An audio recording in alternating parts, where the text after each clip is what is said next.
मंगलौर में कृषि कानूनों का विरोध जारी। किसानों ने हजारों ट्रैक्टर के साथ निकाली रैली। 26 जनवरी को किसान निकालेंगे ट्रैक्टर रैली। जसपुर में कृषि बिल के विरोध में विशाल जुलूस। सरकार से अध्यादेश को वापस लेने की मांग।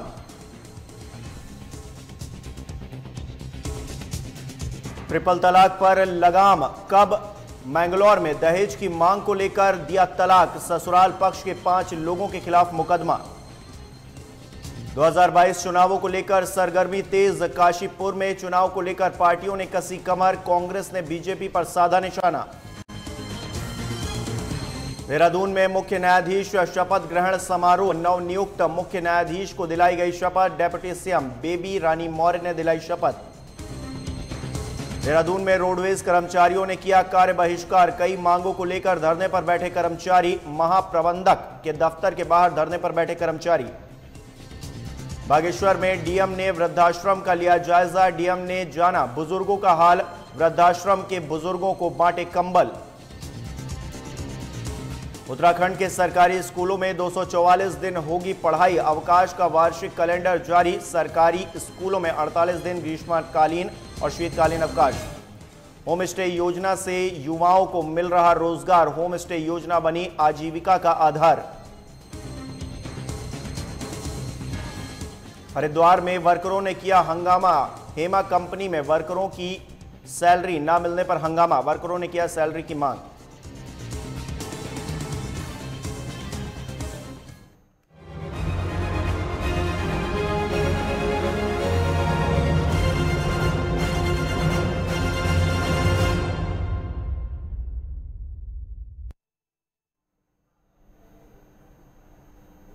नमस्कार, आप देख रहे हैं उत्तराखंड लाइव। मैं हूं आपके साथ हिमांशु मिश्रा। बुलेटिन की शुरुआत करेंगे बड़ी खबर के साथ। मैंगलोर से बड़ी खबर आ रही है, जहां पर कृषि कानूनों का विरोध लगातार जारी है। किसानों ने हजारों ट्रैक्टर के साथ रैली निकाली है। दिल्ली कूच के लिए किसानों ने रिहर्सल किया है। 26 जनवरी को किसान ट्रैक्टर रैली निकालने वाले हैं। 1 लाख ट्रैक्टर के साथ 1 करोड़ किसान दिल्ली जाएंगे। तो इस वक्त की बड़ी खबर मैंगलोर से, जहां पर कृषि कानूनों का विरोध लगातार जारी है। किसानों ने हजारों ट्रैक्टरों के साथ रैली निकाली है। एक तरह का रिहर्सल किया है। उनको दिल्ली कूच करना है, इसलिए उन्होंने रिहर्सल किया है। किसानों ने रिहर्सल किया है। 26 जनवरी को किसान ट्रैक्टर रैली निकालने वाले हैं। 1 लाख ट्रैक्टर के साथ में 1 करोड़ किसान दिल्ली जाने के लिए तैयार है। तो इस वक्त की बड़ी खबर मैंगलोर से, जहां पर कृषि कानूनों का विरोध लगातार जारी है। कई राउंड की बातचीत हो चुकी है किसान संगठनों और सरकार के बीच में, बावजूद इसके कोई हल अभी तक नहीं निकल पाया है, जिसके मद्देनजर अब ये सारी चीजें किसान आगे बढ़ रहे हैं और हजारों ट्रैक्टर के साथ रैली निकाली गई है। दिल्ली कूच का उनका आह्वान है। किसानों ने आज रिहर्सल किया है। 26 जनवरी को किसान ट्रैक्टर रैली निकालने वाले हैं। मैंगलोर में कृषि कानूनों का विरोध लगातार जारी है। इस वक्त की बड़ी खबर मैंगलोर से आ रही है, जहां पर 1 लाख ट्रैक्टर के साथ 1 करोड़ किसान दिल्ली जाने के लिए प्रयास कर रहे हैं और रिहर्सल उन्होंने शुरू कर दिया। ये तस्वीर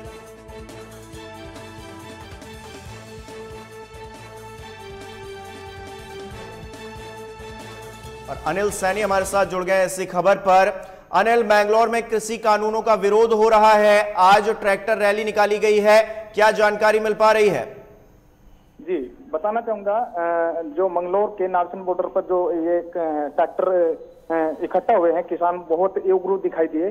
और बात करें किसानों की, तो किसानों ने 26 जनवरी की जो परेड की, जो राकेश टिकैत ने कहा था कि वहां पर जो है लाखों की तादाद में ट्रैक्टर आने चाहिए। यहाँ पर जो है उत्तराखंड में भी नारसन बॉर्डर पे हरिद्वार जिले की बात करें तो हरिद्वार जिले में जो है काफी सैकड़ों संख्या में ट्रैक्टर थे और हजारों किसानों ने जो है उग्र आंदोलन की चेतावनी भी दी और नारसन बॉर्डर तक जो है इसकी रिहर्सल भी की। जी, ये जो ट्रैक्टर रैली निकाली जा रही है, जो आज निकाली गई है, उसको लेकर प्रशासन क्या कह रहा है? किस तरह का रुख रहा प्रशासन का इस ट्रैक्टर रैली के मद्देनजर? जी, बताना चाहूंगा, हमने सीओ मंगलोर से बात की तो सीओ मंगलोर का कहना है कि रिहर्सल जो है वो किसानों द्वारा की जा रही है, लेकिन इसमें ऐसा कुछ नहीं है कि यहाँ पर जो है ये अभी दिल्ली कूच कर रहे हैं। लेकिन जब दिल्ली कूच करने की बारी आएगी 26 जनवरी को, जो ऊपर से प्रशासन का जो भी आदेश रहेगा उसी पर अमल किया जाएगा। जी अनिल, 26 जनवरी को ये लोग दिल्ली कूच करने वाले हैं, उसको लेकर प्रशासन क्या तैयारी कर रहा है? क्या व्यवस्था की गई है प्रशासन की तरफ से इसके मद्देनजर? जी, प्रशासन की तरफ से सर बताना चाहूंगा, प्रशासन की तरफ से पुलिस हाई अलर्ट पर है और 26 तारीख की पूरी तैयारी कर ली चुकी है। हमने एसपी देहात से बात की तो एसपी देहात का कहना है कि जगह जगह पर हम पुलिस बैरिकेटिंग करेंगे और 26 तारीख को जो है नारसन बॉर्डर पर ही किसानों को रोक लिया जाएगा। अनिल, 8 राउंड की बातचीत हो चुकी है किसान संगठनों और सरकार के बीच में, लेकिन बात नहीं बनी है। अब मैंगलोर में जो किसान हैं वो क्या कह रहे हैं, क्योंकि बातचीत से कोई हल निकलता हुआ नजर नहीं आ रहा है। ऐसे में अब आगे की क्या रणनीति होगी? ट्रैक्टर रैली तो निकाली जा रही है, लेकिन इसके अलावा और क्या कर रहे हैं, किस तरह से अपील कर रहे हैं सरकार से वहां के किसान कि सरकार माने और उनकी मांगों को पूरा करे? जी, किसानों से हमने बात की।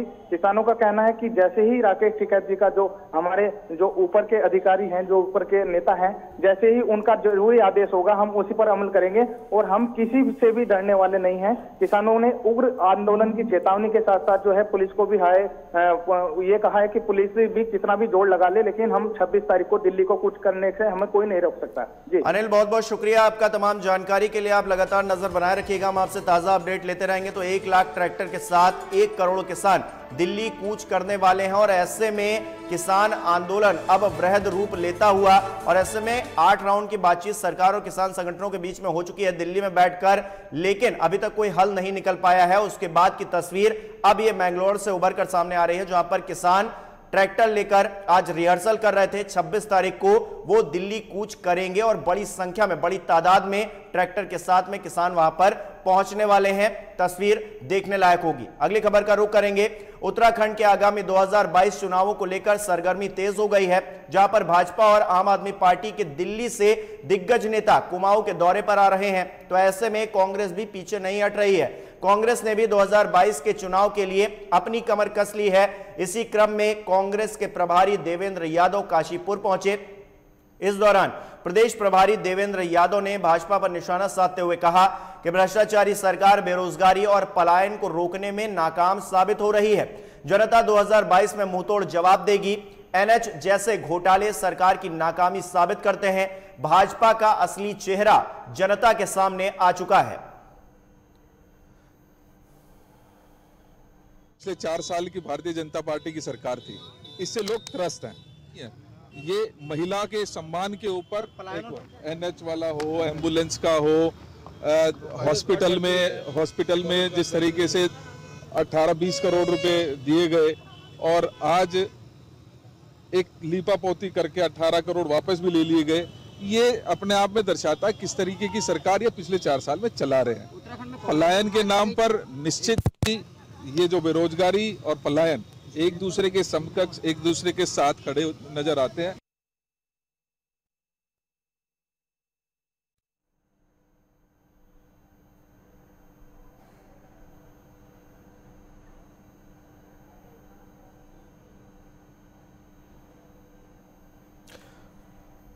और आरिफ खान हमारे साथ जुड़ गए हैं इसी खबर पर। आरिफ, कांग्रेस लगातार निशाना साध रही है, आम आदमी पार्टी भी 2022 की तैयारियों में जुटी है। जो माहौल बन रहा है सियासी, वो किस तरह से समझा जाए?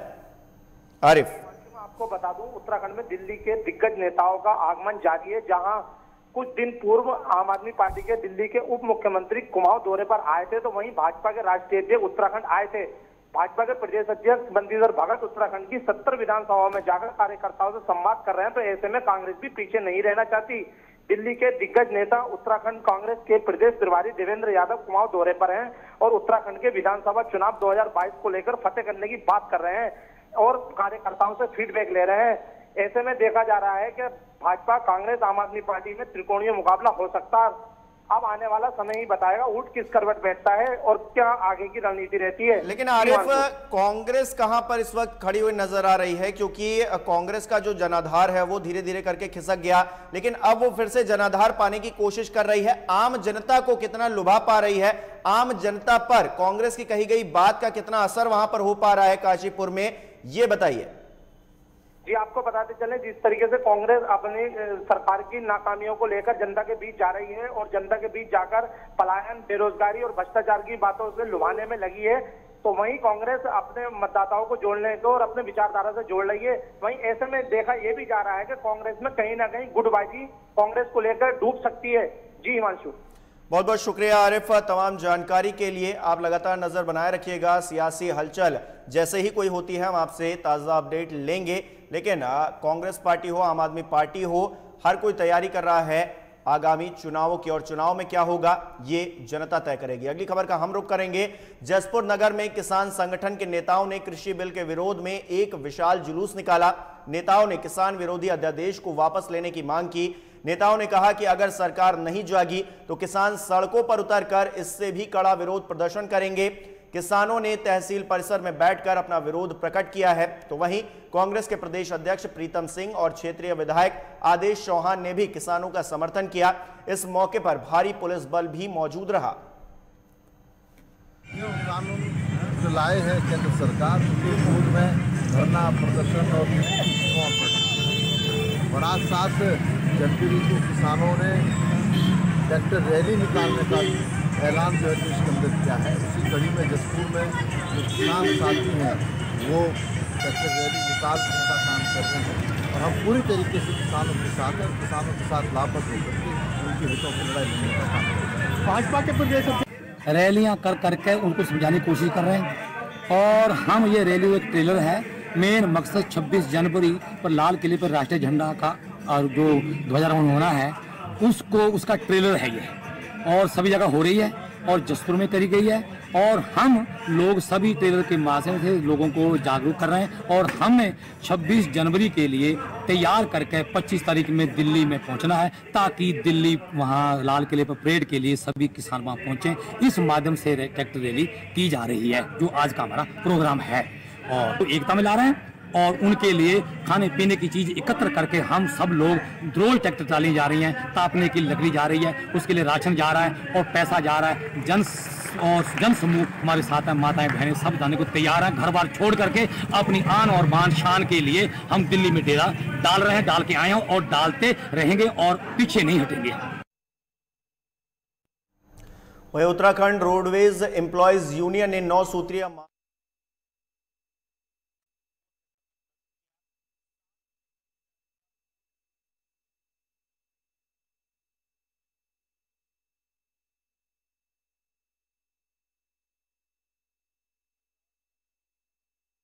लगातार की जा रही है। कृषि बिल के विरोध में विशाल जुलूस भी निकाला जा रहा है। लगातार कृषि बिल के विरोध में विशाल जुलूस निकाला गया है। तस्वीरें आप उस वक्त की टेलीविजन स्क्रीन पर देख पा रहे हैं। किसान लगातार जो 3 कृषि बिल लाए गए हैं उसको लेकर अपनी नाराजगी जता रहे हैं, उससे वापस लेने की मांग कर रहे हैं। कई दौर की बातचीत हो चुकी है लेकिन अभी तक कोई हल नहीं निकल पाया है। 26 जनवरी को बड़ी एक रैली निकालने का, विरोध प्रदर्शन जताने का, अपना विरोध दर्ज कराने का एक मौका वहां पर दिया गया है। किसान संगठनों ने कहा है कि हम ट्रैक्टर रैली निकालकर ही अपना विरोध प्रदर्शन करेंगे।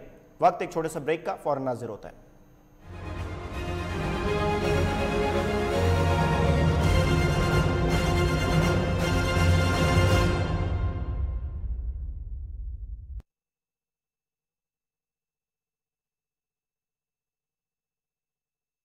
बुलेट की रफ्तार से बताएंगे देश के हालात, जानेंगे पिछले 24 घंटे की सभी खबरें खास। देखिए 3 की बात हमारे साथ एक नए अंदाज में। बॉलीवुड की हर खबर, फिल्मी सितारों का सफर, कंट्रोवर्सी से लेकर गॉसिप तक, लिंकअप से लेकर ब्रेकअप तक। देखिए हर हलचल बॉली तड़का में हर रोज दोपहर 12:30 बजे सिर्फ लाइव टुडे पर।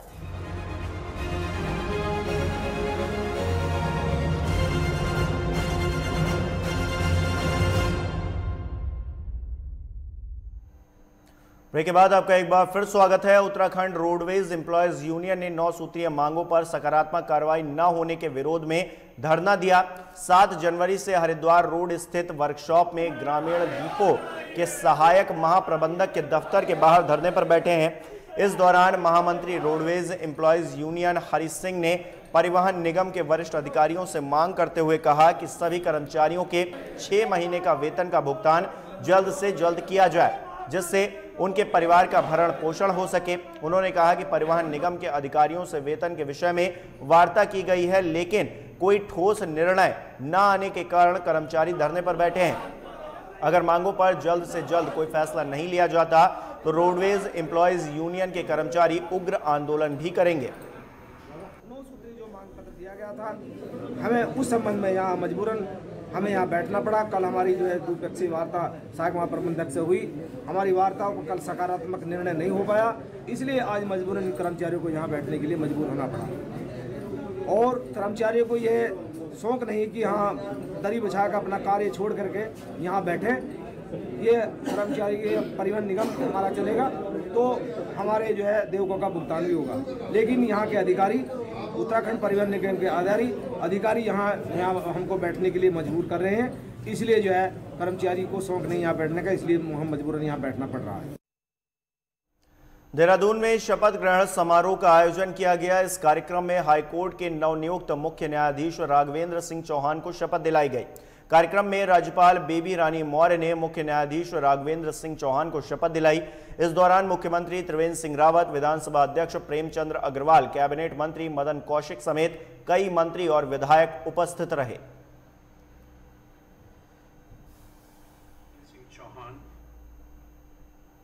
बागेश्वर में डीएम विनीत कुमार ने वृद्धाश्रम का जायजा लिया है। इस दौरान उन्होंने बुजुर्गों को सर्दी से बचाव के लिए गर्म कपड़े और फल बांटे हैं। डीएम ने वृद्धाश्रम में रह रहे बुजुर्गों को किसी भी प्रकार की परेशानी ना हो, इसके लिए संबंधित अधिकारियों को जरूरी दिशा निर्देश भी दिए हैं। मैंने निरीक्षण किया, उसमें इनको जो गर्म कपड़े हैं आज वो दिए गए हैं, महिलाओं के लिए अलग और पुरुष के लिए अलग। उसमें जो कपड़े दिए गए उसमें पूरा मतलब सेट दिया गया है, जिसके अंदर जैकेट और फिर शर्ट और फिर पजामा, इस तरीके के जो गर्म इनको कोई दिक्कत ना हो। इस सभी से मैंने वार्ता करी है कि यहाँ पे किसी प्रकार की कोई दिक्कत तो नहीं है, कोई हीटर वगैरह की कोई कमी तो नहीं है। तो ये आज अवगत कराया गया कि यहाँ पे हीटर की भी जो व्यवस्था है, साथ में हमारे यहाँ पे गीज़र वगैरह भी सभी के लगे हुए हैं। पानी की भी आरओ की यहाँ पे व्यवस्था पहले से ही हो चुकी है, तो किसी प्रकार की ऐसा कोई प्रॉब्लम नहीं है।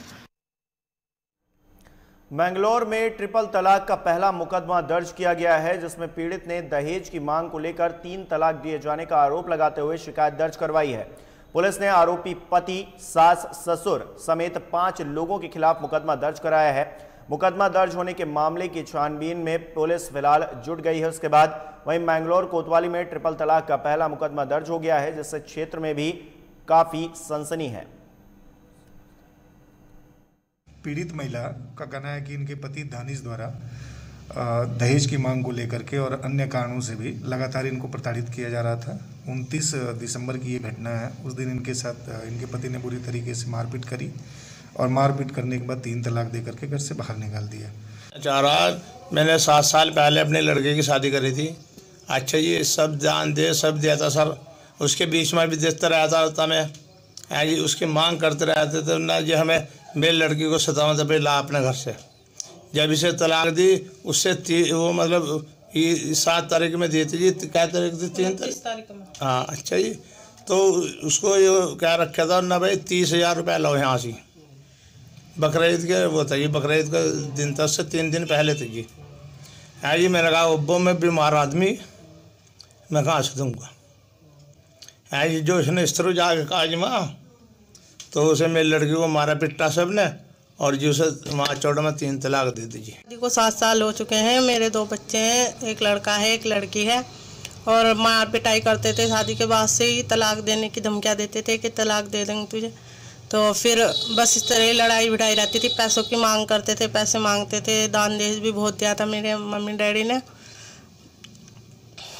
और अब इस तरह मतलब गाड़ी गुड़ी सब्जी रखी जी मैंने, तलाक दे दी मुझे, मार पिटाई करी चौक में, सबके सामने बहुत आदमी थे वहाँ पे महल्ले के।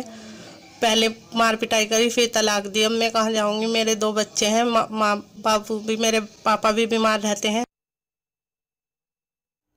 मौसम विभाग की चेतावनी के बाद टिहरी जिले के ऊपरी हिस्से में भारी बर्फबारी हुई है। जिले के घनसाली के भारत तिब्बत सीमा के सटे हुए गांव गंगी में सबसे अधिक बर्फबारी हुई है। सीमांत गांव के घर, मकान, खेत खलिहान सभी बर्फिस्तान में तब्दील हो गए हैं। सीमांत गांव गंगी का जिला मुख्यालय समेत मुख्य बाजारों में पूरी तरीके से संपर्क कट चुका है। लोग अपने घरों में कैद होकर रह गए हैं। टिहरी जिले के सीमांत गांव गंगी समेत केमुंडा, खाल, गेनवली, पिंसवांड और चिरबिटिया के पहाड़ों में सबसे अधिक बर्फबारी हुई है। पहाड़ी हिस्से में हुई बर्फबारी के चलते निचले हिस्से में कड़ाके की ठंड हो रही है। लोग ठंड से बचने के लिए अलाव का सहारा ले रहे हैं।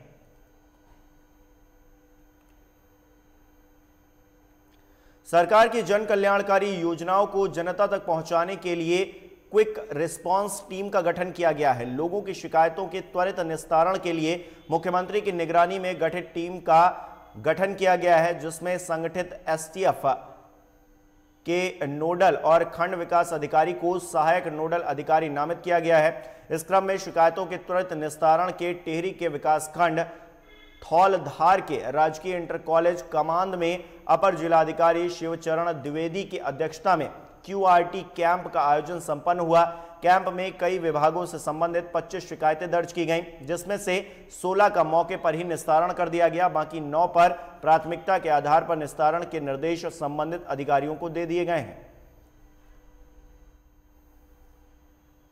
मसूरी कोतवाली क्षेत्र के नाले में एक महिला का शव मिला है। शव की सूचना मिलने पर पहुंची पुलिस ने पंचनामा भर के शव को देहरादून पोस्टमार्टम के लिए भेज दिया है।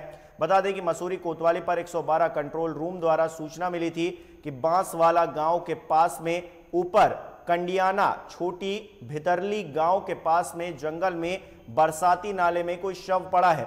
इस सूचना पर थाना मसूरी से प्रभारी निरीक्षक पुलिस बल के साथ मौके पर पहुंचे, जहां पुलिस को बरसाती नाले में जंगल में एक अज्ञात महिला का शव मिला।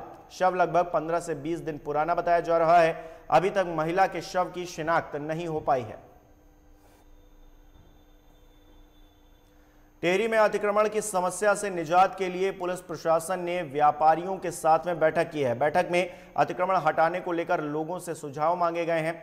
बैठक में निर्णय लिया गया है कि चंबा में 2 चरणों में अतिक्रमण हटाया जाएगा। एसडीए फिंचाराम चौहान ने कहा है कि चंबा में सभी व्यापारी अपने सामान को दुकान से बाहर न रखें। उन्होंने कहा है कि अतिक्रमण की समस्या को देखते हुए अगले हफ्ते से 2 चरणों में अतिक्रमण अभियान चलाया जाएगा, जिसमें पहले चरण में कच्चा अतिक्रमण और दूसरे चरण में पक्का अतिक्रमण हटाया जाएगा। काशीपुर पहुंचे आम आदमी पार्टी के प्रदेश उपाध्यक्ष दीपक बाली का पार्टी कार्यकर्ताओं ने जोरदार स्वागत किया। इस दौरान प्रदेश उपाध्यक्ष ने त्रिवेंद्र सरकार पर जमकर निशाना साधा। वाली ने कहा कि भारतीय जनता पार्टी सत्ता के नशे में देवभूमि को कलंकित कर रही है। वहीं वाली ने कांग्रेस को कल की कहानी बताया है। दीपक वाली ने कहा कि कांग्रेस आईसीयू में है, जहां पूरे प्रदेश में जगह जगह बीजेपी सरकार और इनके नुमाइंदों के खिलाफ प्रदर्शन चल रहा है। जनता का आक्रोश दिख रहा है। वहीं कांग्रेस इस पूरे मामले पर शांत है और चुनाव से पहले ही हार मान चुकी है। उत्तराखंड की जनता और अपने शीर्ष नेतृत्व का बहुत बहुत आभार व्यक्त करता हूं कि जिन्होंने मुझे इस जिम्मेदारी के लायक समझा और अब आगे इस जिम्मेदारी के साथ पार्टी को जनता के बीच में ले जाने का काम किया जाएगा, संगठन का विस्तार किया जाएगा और विकास के नए आयाम खोले जाएंगे। पहली बार नहीं हुआ है। अगर आप ध्यान से देखेंगे तो माननीय मुख्यमंत्री जी ने भी अपनी जनसभा के अंदर हमारी एक अध्यापिका बहन का अपमान किया था। ये लगातार मुझे तो ऐसा लग रहा है कि भारतीय जनता पार्टी कौन से नैतिक मूल्यों को लेकर आगे बढ़ रही है, ये समझ से परे है। वहीं उत्तराखंड में कोरोना संक्रमित मामलों के साथ में मरीजों की मौत के मामले में भी कमी आई है। बीते 24 घंटे के भीतर प्रदेश में 5 मरीजों की मौत हुई है, जबकि 227 नए संक्रमित मिले हैं। लगातार दूसरे दिन संक्रमितों की संख्या 250 से कम रही है। संक्रमितों से ज्यादा मरीज डिस्चार्ज होने से रिकवरी दर 93% पार हो गया है। कुल संक्रमितों की संख्या 92,593 पहुंच गई है। स्वास्थ्य विभाग के आंकड़ों के अनुसार 13,526 सैंपलों की जांच रिपोर्ट नेगेटिव पाई गई है। प्रदेश में 1,549 मरीजों की मौत हो चुकी है। वहीं 380 मरीजों को डिस्चार्ज किया गया है। इन्हें मिलाकर 86,298 मरीज स्वस्थ हो चुके हैं। प्रदेश में 3,515 सक्रिय मरीजों का उपचार अभी भी चल रहा है। मौसम विभाग के ऑरेंज अलर्ट का असर सीमांत के ऊपरी और निचले इलाकों में खूब हुआ है। वहीं अब क्षेत्र में मौसम खुल गया है। पहाड़ों में बर्फबारी के बाद खिली धूप देखने के लिए पर्यटकों की भीड़ औली में जुटी है। श्वेत धवल चोटियां बर्फ से चमक रही हैं और हिमाच्छादित पर्वत श्रृंखलाओं को ढलते सूरज की किरणों से इनकी सुंदरता और भी बढ़ गई है।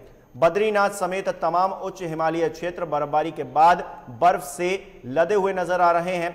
बद्रीपुरी में पिछले 24 घंटे से जमकर हिमपात हुआ है और हिम क्रीड़ा स्थली औली में भी जमकर हिमपात हुआ है।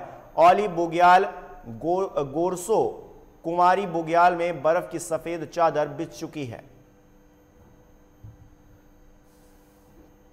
रुद्रप्रयाग में प्रभागीय वनाधिकारी वैभव कुमार सिंह ने एक अनूठी पहल की शुरुआत की है। वन विभाग ने बेहतरीन वॉल पेंटिंग के जरिए कार्यालय भवन और परिसर की दीवारों पर पहाड़ की प्राकृतिक सौंदर्य और वन जीवों को उकेरा है, जो वन विभाग के कार्यालय आने वाले हर किसी को अपनी ओर आकर्षित कर रहा है। वॉल पेंटिंग के जरिए बाज, बुरांश, चीड़, देवदार के जंगल बनाए गए हैं, तो वहीं पर यहाँ के प्रसिद्ध जानवर गुलदार, हिम तेंदुआ, हिमालयी थार, भालू, कांगड़ के साथ ही मोनाल, कौवा, कटफोड़ा, गौरियां आदि पक्षियों के चित्र भी मनमोहित कर रहे हैं।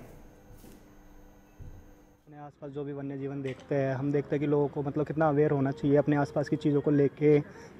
हम उत्तराखंड में हैं, यहाँ पे कितने पहाड़ी वन्य जीव है, तो हमने उन सभी चीज़ों को यहाँ पे दीवार पे दिखाया। उनको मतलब एक तरह से कुछ ना कुछ बिहेवियर होता है हर किसी जानवर का, जो हम नेगलेक्ट कर देते हैं। हमें लगना चाहिए कि हाँ, कि हमें उनसे डरना नहीं चाहिए, हमें उनको बचाना चाहिए, उनको संरक्षक की ज़रूरत है। वही हम अपनी वॉल पेंटिंग में दिखाने की कोशिश कर रहे हैं। देखिए, ये हमारा एक उद्देश्य था कि जो भी आगंतुक, जो भी पब्लिक मेंबर्स हमारे प्रभागीय कार्यालय में आ रहे हैं, तो प्रभागीय कार्यालय में जो उनकी विज़िट है उसको और सार्थक बनाया जाए, और जब वो इस कार्यालय में आए तो यहाँ से वन और वन्य जीवों के प्रति संवेदनशील होके और उनको जो है जागरूकता वन्य प्राणियों के प्रति बढ़े। तो उस उद्देश्य से हमने निर्णय लिया कि प्रभागीय कार्यालय को वॉल पेंटिंग के माध्यम से इस प्रभाग में पाए जाने वाले विभिन्न जीव जंतुओं को उतारा जाए, और इसी उद्देश्य से ये पूरी जो है मुहिम चलाई गई है। सर, ये जो वॉल पेंटिंग प्रोजेक्ट है, इसका जो मुख्य उद्देश्य है वो जो रुद्रप्रयाग डिस्ट्रिक्ट के हमारे वन्य जीव है, जितने भी यहाँ पे वनस्पति हैं या जो यहाँ की प्राकृतिक सौंदर्यता है, उसको उकेरना हमारा प्रमुख उद्देश्य है, ताकि विश्व भर से जितने भी लोग यहाँ पर आएँ वो जान सकें कि हमारे राज्य में या हमारे ज़िले में क्या क्या मुख्य आकर्षण की चीज़ें हैं, तो उनको हम यहाँ पे कर रहे हैं। और इन्हीं खबरों के साथ उत्तराखंड लाइव में इतना ही। देश और दुनिया की तमाम खबरों के लिए बने रहिए लाइव टुडे के साथ।